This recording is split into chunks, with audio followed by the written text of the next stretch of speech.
एक बार एक छोटी सी बच्ची हाथ में मिट्टी की गुल्लक लेकर के भागती हुई एक दवाइयों की दुकान पर गई। वो काफी देर तक वहां पर खड़ी रही, लेकिन दुकानदार का ध्यान उसकी तरफ नहीं गया क्योंकि और भी बहुत सारे लोग खड़े हुए थे। उसने दुकानदार को कई बार बुलाया, लेकिन वहां पर भीड़ इतनी थी कि दुकानदार का ध्यान उसकी तरफ गया ही नहीं। और फिर उस बच्ची को थोड़ा सा गुस्सा आया तो उसने अपनी मिट्टी की गुल्लक लेकर के वहीं काउंटर पर जोर से रख दी, जिसके बाद में जो दुकानदार था और जितने भी लोग खड़े थे वो सब उस बच्ची की तरफ देखने लग गए। और फिर उस दुकानदार ने उस बच्ची से पूछा, बेटे आपको क्या चाहिए? तो वो बड़े ही भोलेपन से बोली कि मुझे एक चमत्कार चाहिए।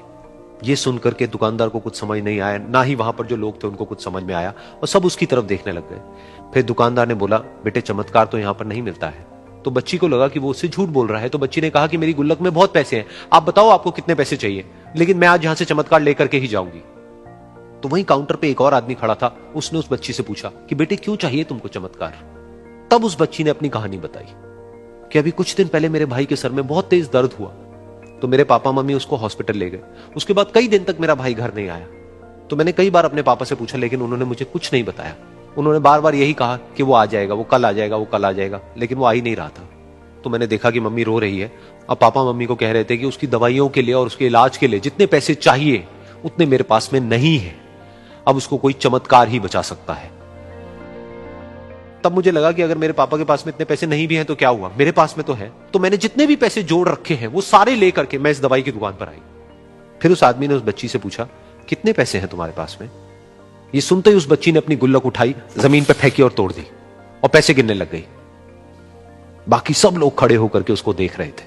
थोड़ी देर बाद उसने सारे पैसे अपने हाथ में इकट्ठे किए और बोली, मेरे पास में पूरे 19 रुपए हैं। वो जो आदमी वहां पर खड़ा था वो थोड़ा सा मुस्कुराया और बोला कि अरे तुम्हारे पास में तो पूरे पैसे हैं, इतने का ही तो आता है चमत्कार। ये सुनकर के वो बच्ची बहुत खुश हो गई और बोली कि चलो मैं आपको अपने पापा से मिलवाती हूं।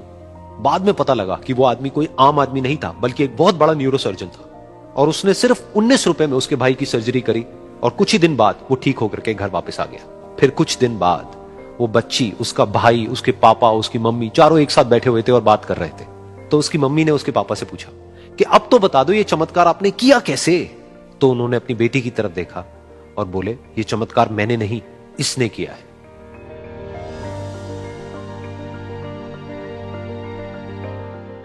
तो यहां पर एक बहुत बड़ी बात है जो हम उस छोटी सी बच्ची से सीख सकते हैं कि जिंदगी में कभी कभी ऐसा होता है कि हमको कोई रास्ता नजर नहीं आ रहा होता है और हम लोग हिम्मत हार जाते हैं। तब हमारे अंदर एक बच्चा होता है जो कोशिश करने से कभी भी पीछे नहीं हटता है।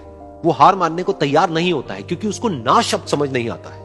वो बच्चा जिसके लिए कुछ भी नामुमकिन नहीं है, क्योंकि वो हर हाल में कोशिश करता ही रहता है।